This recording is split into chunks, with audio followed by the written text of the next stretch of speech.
Hello everyone, welcome to GS education classes. My name is Geeta. उम्मीद करती हूँ कि आप सब लोग जो है बहुत ही बढ़िया होंगे और अपनी तैयारी जो है एक सही डायरेक्शन में कर रहे होंगे। आज हम डिस्कस करेंगे सीडीपी, बाल विकास एवं शिक्षा शास्त्र में कुछ क्वेश्चंस जो कि आपका सी टेट पेपर 1 हो या पेपर 2, दोनों के पॉइंट ऑफ व्यू से जो है बहुत ही इंपॉर्टेंट होने वाला है। और ये प्रैक्टिस सेट तीसरा है। इसके बाद जो है मैं 4 प्रैक्टिस सेट और करवाऊंगी, ठीक है, जिसके बाद जो है आप अपने आप को देख पाएंगे कि पैडागोजी के जो है जो 15 मार्क्स के क्वेश्चन आते हैं पैडागोजी वाले, वो आपके गलत नहीं होंगे। ये जो है 15 आउट ऑफ 15 आप स्कोर करेंगे। इसके बाद जो है मैं थ्योरी वाले क्वेश्चंस की जो है आप लोगों को प्रैक्टिस करवाऊंगी, जिसके बाद जो है मैं ये कह सकती हूँ कि आप 25 प्लस जो है सीडीपी में लेकर आ सकते हैं। बस जुड़े रहिए। अगर आप लोग जो है इस तरीके से प्रैक्टिस करना चाहते हैं तो चैनल को सब्सक्राइब कर सकते हैं, ताकि आने वाली वीडियो की नोटिफिकेशन आपको टाइम पर मिल सके। साथ ही मैं यहाँ पे जो है टाइम पर जो है आप लोगों को सी टेट के रिगार्डिंग टिप्स एंड ट्रिक्स और स्ट्रैटेजी बताती रहती हूँ, जिससे कि आप एक अच्छा स्कोर कर सकें। और जो अपकमिंग सी टेट है जो आप लोगों का जनवरी में होने जा रहा है, वो जो है आप अच्छे से क्लियर कर लें, ठीक है। कम टाइम में किस तरीके से क्वेश्चन को सॉल्व करना है वो जो है मैं बताऊंगी। तो बस जुड़े रहिए, सपोर्ट करते रहिए। पूरी क्लासेस होंगी और इसके बाद जो है मैं आप लोगों का जो प्रीवियस ईयर जो ऑनलाइन पेपर हुआ था उसकी भी जो है प्रैक्टिस करवाऊंगी, लेकिन 1-1 करके, ठीक है, 1 बाय 1 करके करेंगे, मतलब कि स्टेप बाय स्टेप चलेंगे, ठीक है। तो चलिए स्टार्ट करते हैं। तो देखिए क्वेश्चन, 1 मिनट, हाँ 1 मिनट। एक समावेशी कक्षा में किसी भी शिक्षिका की सबसे महत्वपूर्ण भूमिका क्या होती है? तो सबसे पहले तो आप लोगों को पता होना चाहिए कि समावेशी कक्षा क्या होती है, इंक्लूसिव क्लास क्या होती है, या इंक्लूसिव एजुकेशन क्या होता है। ऐसे मैं तो ऑलरेडी आप लोगों को बता चुकी हूँ, लेकिन एक बार फिर भी रिमाइंड करा देती हूँ।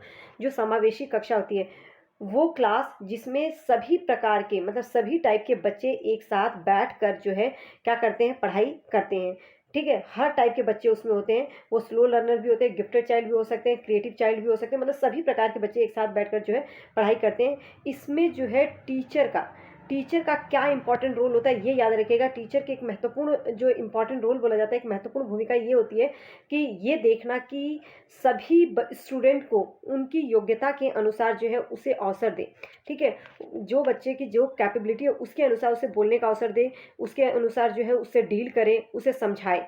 तो ये जो है टीचर की एक महत्वपूर्ण भूमिका होती है। तो क्या है, ऑप्शन देख लेते हैं। ये सुनिश्चित करना कि शिक्षिका शिक्षा को मानक निर्देश दे रही है। शिक्षिका कक्षा को, सॉरी यहाँ पे क्या हो गया, कक्षा को जो है मानक निर्देश दे रही है। देखिए, निर्देश देना, आदेश देना, इस टाइप के अगर ऑप्शन में कुछ भी दिखे तो वो ऑप्शन जो है आपका गलत होगा। निर्देश देना ये गलत है। बच्चों के माता पिता की व्यवसाय को जानना, ताकि शिक्षिका प्रत्येक बच्चे के भावी, ठीक है, भावी व्यवसाय को जान सके। इसका क्या मतलब है, माता पिता के व्यवसाय से बच्चे के व्यवसाय का क्या पता लगाना, ये तो मतलब कि रिलेटेड ही नहीं है इसे। सुनिश्चित करना कि प्रत्येक बच्चे को अपनी संभावना को प्राप्त करने का अवसर मिले। देखिए, ये सुनिश्चित करना, ये देखना कि हर एक बच्चे को अपनी बात को कहने का, ठीक है, उसको संभावना को प्राप्त करने का जो है अवसर दिया जाए। कक्षा के लिए ऐसी योजना बनाना कि प्रत्येक बच्चा समान गति से आगे बढ़े। देखिए, ये तो ऑप्शन हो सकता है क्योंकि इसमें बच्चे को अवसर दिया जा रहा है, लेकिन क्लास में, कक्षा में एक ऐसी योजना बनाना जिसमें प्रत्येक बच्चा, हर एक बच्चे समान गति से, सभी, एक तो पहली बात कि क्लास में सभी बच्चे अलग होते हैं, सब में व्यक्तिगत विभिन्नता पाई जाती है, तो सभी समान गति से आगे बढ़ नहीं सकते, ठीक है। तो ये ऑप्शन भी आप लोगों का जो है गलत होगा, क्योंकि प्रत्येक बच्चा समान गति से, हर एक बच्चा एक समान गति से कैसे आगे बढ़ सकता है जब हर एक बच्चे का डेवलपमेंट अलग अलग होता है। तो यहाँ पे ऑप्शन जो है हमारा सी करेक्ट होगा। इसका सबसे बड़ा रीज़न है कि क्योंकि यहाँ पे बच्चे को जो है क्या, अपनी बात को प्राप्त करने के लिए, संभावना को प्राप्त करने के लिए उसे अवसर मिल रहा है, तो उसे अवसर मिले, तो ये जो है ऑप्शन हमारा यहाँ पे करेक्ट होगा। उम्मीद करती हूँ ये क्वेश्चन जो है क्लियर हो गया होगा। अगर नहीं क्लियर हो तो कमेंट सेक्शन में जरूर पूछिएगा। कोई सजेशन हो तो वो भी दे सकते हैं आप लोग। और हाँ, वीडियो पसंद आ रही हो तो please hit like button. Next question देखते हैं।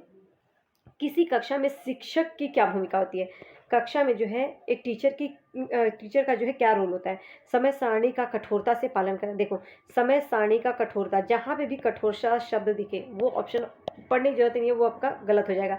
पाठ्यक्रम से बंधे रहना, ये पाठ्यक्रम में बंधे रहना, उसके अनुसार चलना, ये आपका जो है गलत हो जाएगा।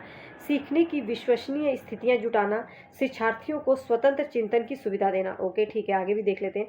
अपने ज्ञान से शिक्षार्थियों को परिपूर्ण करना और उन्हें परीक्षा के लिए, कभी भी आप जो है बच्चों को सिर्फ परीक्षा के लिए तैयार नहीं करते हैं, उन्हें एक व्यवसाय के लिए तैयार नहीं करते हैं, ये नेगेटिव जाता है। तो इस टाइप का भी ऑप्शन में दिखे तो ये आपका ऑप्शन जो है क्या होता है, एलिमिनेट हो जाता है। सीधे तरीके से एग्जाम पहुंचाना, सॉरी 1 मिनट, यहाँ पर जो है ये ज्ञान होगा, क्या है, ज्ञान पहुंचाना और शिक्षार्थियों को सही उत्तरों के लिए तैयार करना। देखो, सही उत्तर के लिए तैयार करना, फिर यहाँ पर क्या आ गया, एक आप उसको एक याद करवा रहे हैं, एक उत्तर के लिए तैयार कर रहे हैं, मतलब कि आप रटवाने पर जोर दे रहे हैं, तो यहाँ पे जो है ये भी ऑप्शन जो है आपका एलिमिनेट हो जाएगा। तो यहाँ पे हमारा आंसर जो सही होगा, सीखने की विश्वसनीय स्थितियाँ जुटाना। ठीक है, ऐसे इन्वायरमेंट मतलब कि ऐसा इन्वायरमेंट प्रोवाइड करना जिसमें शिक्षार्थियों को स्वतंत्र चिंतन की सुविधा मिल सके, मतलब उनको एक तरह से स्वतंत्र रूप से सोचने के लिए जो है वो करना, सुविधा देना। तो यहाँ पे हमारा जो ऑप्शन करेक्ट होगा वो बी होगा। ठीक है, नेक्स्ट क्वेश्चन देखते हैं। अपनी कक्षा के बच्चों को उनकी अपनी अवधारणाओं को बदलने में आप किस प्रकार सहायता करेंगे? अपनी कक्षा के जो बच्चे हैं उनकी जो भी पहले से अवधारणा बनी हुई है उसको बदलने में आप किस प्रकार सहायता करेंगे? बच्चों को सूचनाओं को लिखकर उन्हें याद करने को, देखो याद करना ये ऑप्शन एलिमिनेट हो जाएगा, आगे पढ़ने की जरूरत ही नहीं है। यदि बच्चों की अवधारणाएं गलत हैं तो उन्हें दंड देना भी एक ऑप्शन जो है एलिमिनेट। तथ्यात्मक जानकारी देना, ओके आगे देखते हैं। अवधारणा के बारे में बच्चों को अपनी समझ को व्यक्त करने का अवसर देना। देखो तथ्यात्मक जो तथ्य है उसी के अनुसार वही बस बोल देना वो गलत है। ठीक है, अवधारणा पहले तो सबसे पहले अगर अपने जो बच्चे हैं उनको उनकी अपनी अवधारणाओं को बदलने में आप किस प्रकार सहायता करेंगे, तो इसके लिए ज़रूरी है कि बच्चों को जो भी अवधारणा है उनको बोलने का अवसर दें। ठीक है, उनकी क्या बोलेंगे तो उससे पता चलेगा कि उनकी समझ क्या है इसके बारे में। अगर वो गलत है तो अपने अनुभव से, अपने तर्क से, अपने उदाहरण से जो है उसको सही करते हुए बच्चों को जो है समझाना और उनकी अवधारणाओं को आप बदल सकते हैं फिर। ठीक है, लेकिन उससे के लिए सबसे पहले आपको बच्चों की अवधारणाओं को जानना जरूरी है कि ताकि उनकी सोच का पता चले कि उनकी समझ इसके बारे में क्या है। तो अवधारणा के बारे में बच्चों की अपनी समझ को व्यक्त करने का जो है पहले अवसर देना। तो यहाँ पे डी ऑप्शन जो है करेक्ट होगा, और ये तीनों क्यों गलत है ये मैं ऑलरेडी बता चुकी हूँ। आगे देखते हैं नेक्स्ट क्वेश्चन, फोर्थ। हाँ, क्या है, जब बच्चे एक विशेष संख्या में पुस्तक पढ़ते हैं तो उन्हें एक प्रमाण पत्र दिया जाता है। यह रणनीति शायद अधिक समय तक काम न करे। ऐसा क्यों बोला गया है, काम न करे? देखिए काम न करे कहने का मतलब कि बच्चे जब एक अधिक संख्या में पुस्तकें पढ़ते हैं तो उन्हें एक प्रमाण पत्र दिया जाता है। कहने का मतलब एक क्या दिया जा रहा है, उनको मोटिवेशन के रूप में जो है प्रमाण पत्र मिल रहा है, एक फीडबैक मिल रहा है, एक पुनर्वलन बोल सकते हैं यहाँ पे। यह रणनीति शायद अधिक समय तक काम न करे, इसका सबसे बड़ा कारण है कि बच्चे पुस्तकें पढ़ रहे हैं तो उन्हें प्रमाण पत्र दिया जा रहा है। क्या इसका मतलब ये हो सकता है कि अगर प्रमाण पत्र न दिया जाए तो बच्चे पुस्तकें अधिक संख्या में न पढ़ें? ठीक है, क्योंकि इसीलिए वो पढ़ रहे हैं क्योंकि उन्हें एक प्रमाण पत्र मिल रहा है। तो एक तरह से ये एक्सटर्नल जो है आप लोगों को क्या मिल रहा है, मोटिवेशन मिल रहा है। अब इसको पहले समझ लीजिए पुनर्वलन, क्योंकि इससे क्वेश्चन बहुत आता है। पुनर्वलन जो होता है दो प्रकार के होता है, एक बाह्य पुनर्वलन होता है और एक जो है आंतरिक पुनर्वलन होता है। आंतरिक, ठीक है, आंतरिक पुनर्वलन।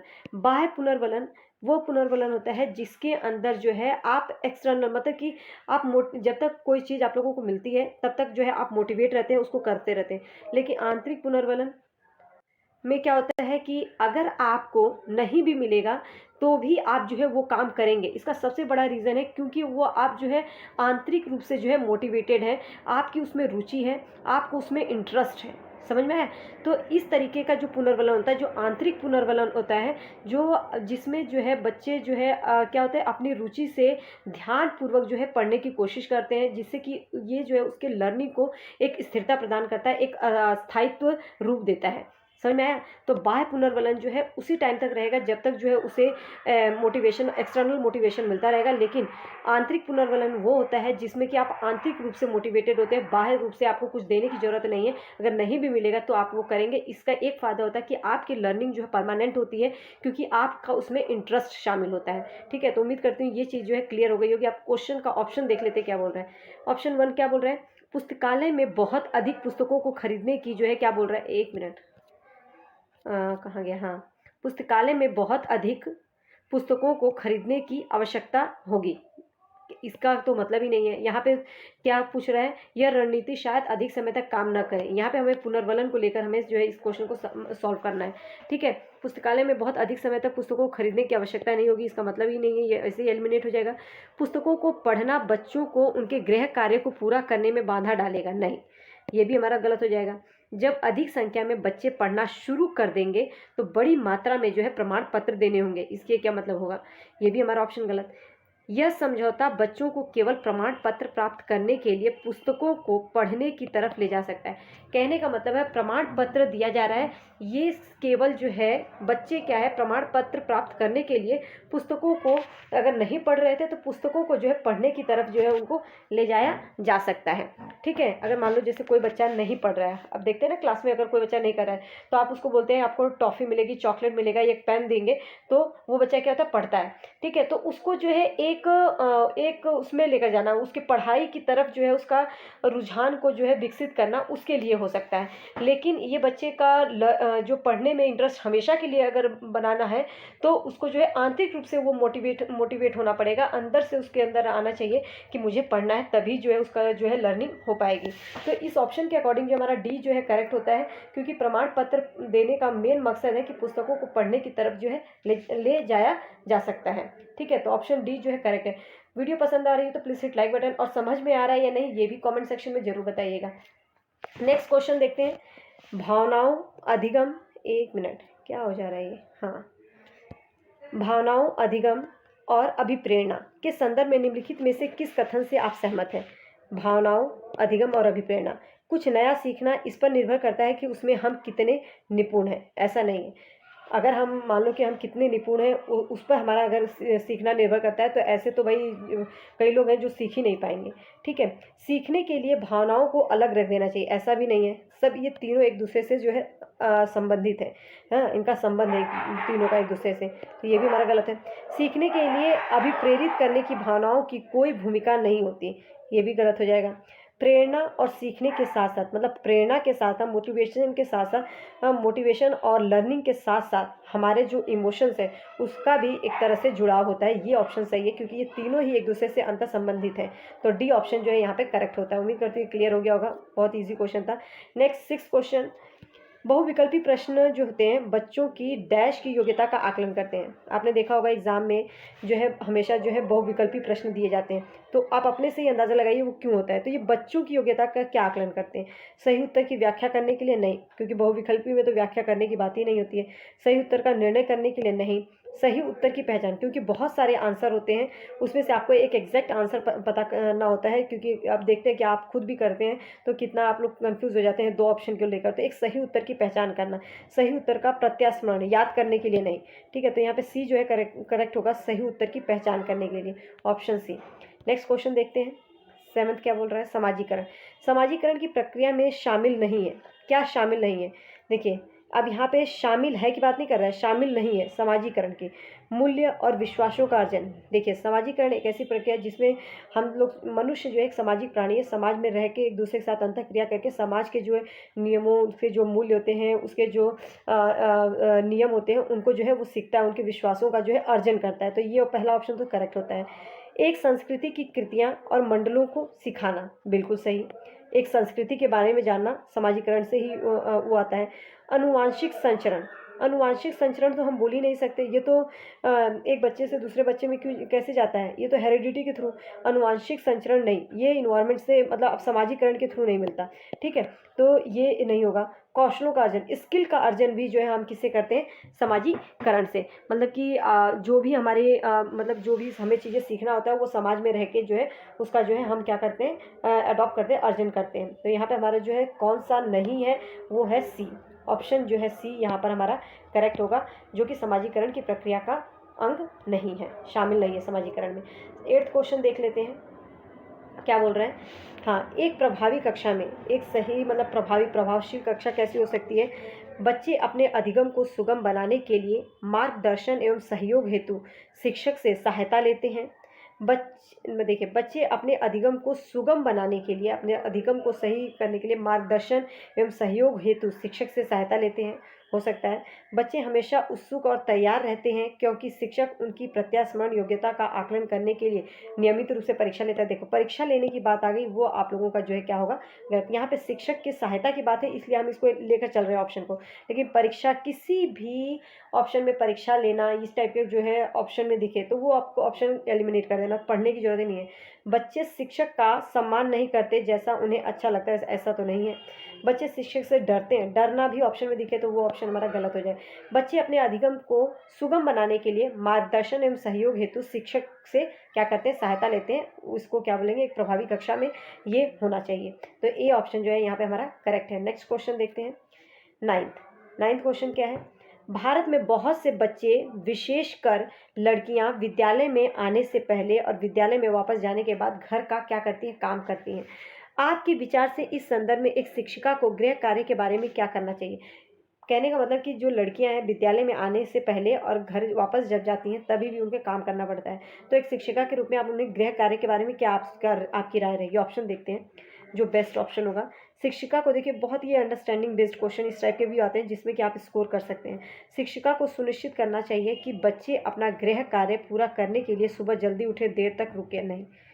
बच्चे के माता पिता उनके गृह कार्य को पूरा करने के लिए ट्यूशन लगवाने आया ऑप्शन में गलत। ठीक है, ट्यूशन जैसे अगर ऑप्शन में दिखे तो वो आंसर हो ही नहीं सकता।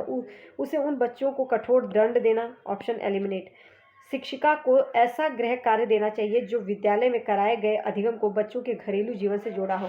कहने का मतलब कि शिक्षिका जो है ऐसा कार्य दे या इस टाइप का जो है कार्य सोचे, बच्चे वो अपने घर जाकर जो है इस टाइप के कार्य करें जो उनके घरेलू जीवन में जो है चल रहा होता है, जिससे कि उनकी लर्निंग जो है हो जाए। तो शिक्षिका को ऐसा गृह कार्य देना चाहिए जो विद्यालय में कराए गए हैं वो अधिगम को बच्चों के घरेलू जीवन से जुड़ा हुआ हो। तो ऑप्शन डी जो है यहाँ पे हमारा करेक्ट होता है। नेक्स्ट क्वेश्चन 10th, निम्नलिखित में से कौन सा कथन बच्चों की त्रुटियों के संबंध में सबसे उपयुक्त है। बच्चों की गलतियों के संबंध में। अब यहाँ पे एक लाइन मैं बताऊंगी क्योंकि ये बहुत क्वेश्चन आता है तो इसे याद रखिएगा। ठीक है, गलतियों से बचने के लिए बच्चों को शिक्षक का क्या करना चाहिए, अनुकरण करना चाहिए। देखिए, गलतियों से बचने के लिए बच्चों को जो है शिक्षक का अनुकरण, मतलब जैसे टीचर बोल रहा है वैसे ही चलते रहना चाहिए, ये गलत है। शिक्षक का अनुकरण करना, उसकी बात को दोहराना, ये गलत होता है। तो ये ऑप्शन एलिमिनेट। बच्चों की गलतियों को गंभीरता से लिया जाना चाहिए, उन्हें कठोर दंड दिया जाना चाहिए ताकि वे गलतियां ना दोहराएं। ऐसा तो नहीं है। अब दंड देने की बात आई तो यहाँ पे जो है आपका ये भी गलत हो जाएगा, ऑप्शन एलिमिनेट।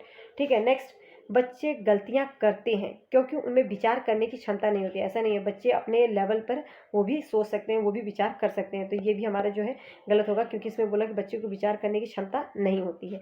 डी बोल रहा है बच्चों की गलतियां एक खिड़की के समान होती हैं, ये जानने के लिए कि वह किस प्रकार सोचते हैं। देखिए, बच्चों की गलतियां खिड़की के समान होती हैं। याद रखिएगा, बच्चों की जो त्रुटियां होती हैं, वो गलतियां होती हैं, वो एक खिड़की के समान होती है, जिससे कि ये आपको जानने में मदद मिलता है कि बच्चा जो है किस प्रकार का सोच रखता है। तो ऑप्शन डी जो है यहाँ पे करेक्ट होता है। ये त्रुटियों के बारे में बहुत बार क्वेश्चन आता है तो इसे याद रखिएगा। ठीक है, बच्चों की गलतियाँ खिड़कियों के समान होती हैं। नेक्स्ट 11th क्वेश्चन देखते हैं क्या है।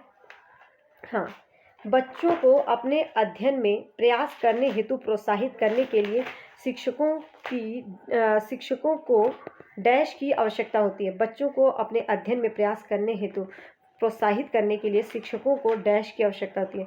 बच्चों को नियंत्रण में रखना, गलत हो गया।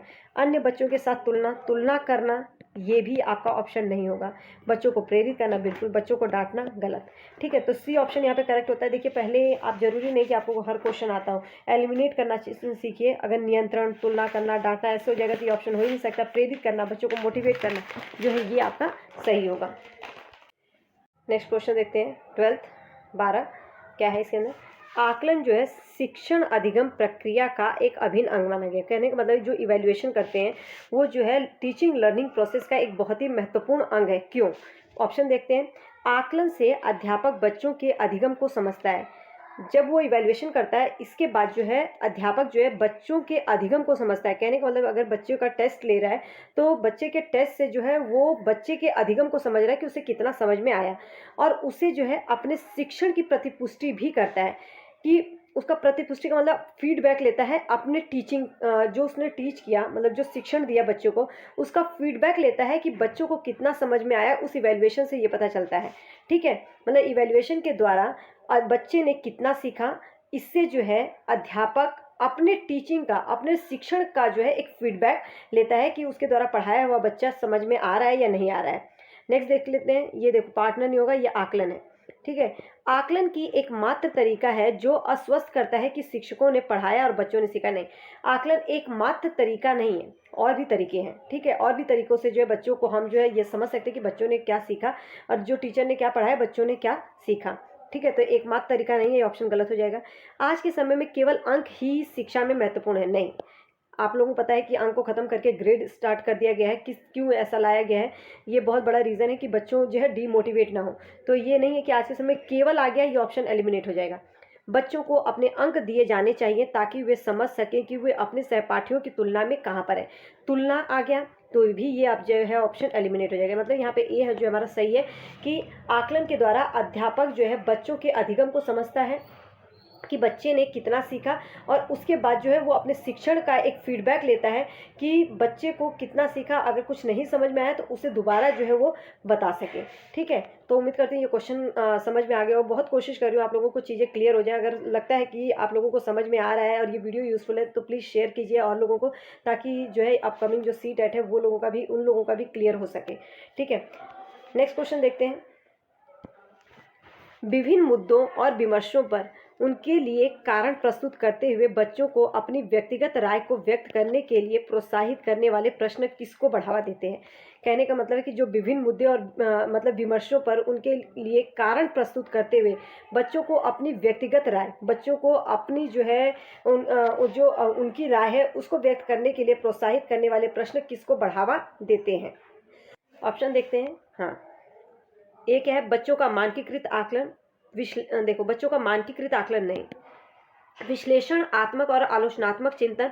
बिल्कुल, इसमें क्या है, बच्चे जो है अपने बच्चों के आलोचनात्मक चिंतन को ये व्यक्त करता है, क्योंकि बच्चा जो है अपनी राय व्यक्त करने के लिए उसको प्रोत्साहित किया जा रहा है। तो यहाँ पे जो है उसकी बच्चे की बात की जा रही है, जिसमें बच्चे जो है आत्मक और आलोचनात्मक चिंतन की ओर जो है ये दिखाता है। अभी सारी चिंतन बिल्कुल नहीं, जानकारी का पुनः स्मरण मतलब याद करवाना ये भी नहीं। तो ऑप्शन जो है हमारा यहाँ पे बी होगा। नेक्स्ट क्वेश्चन देखते हैं। या 13 ही क्वेश्चन करवा रही हूँ। नेक्स्ट जो है अगला कल जो लेकर आऊँगी उसके जो हम कल करेंगे उसके अंदर जो है आप लोगों को अभी कथन और तर्क वाले क्वेश्चन कराऊंगी, जो कि आपको लोग देख रहे हैं कि आज के टाइम में बहुत ज़्यादा पूछा जा रहा है। तो इस तरीके से मैं पूरे 7 प्रैक्टिस सेट कराऊंगी, जिससे कि आप पैडागोजी वाला जो सेक्शन आपका बिल्कुल नहीं गलत हो। फिर उसके बाद जो है हम क्या करेंगे, कॉन्सेप्ट जो है थ्योरी वाले क्वेश्चन, जिससे कि आपके ये जो है CDP में एक अच्छा स्कोर कर सकें। अगर वीडियो पसंद आ रही हो, लगता है कि इस तरीके से पढ़ना है, तो आप चैनल को सब्सक्राइब कर सकते हैं ताकि आने वाली वीडियो की नोटिफिकेशन आपको टाइम पर मिलते रहे। कीप सपोर्ट, मैं हमेशा कोशिश करती रहूँगी आपको बेस्ट से बेस्ट देने की। चलिए, ऑल दी बेस्ट और अच्छे से करते रहिए।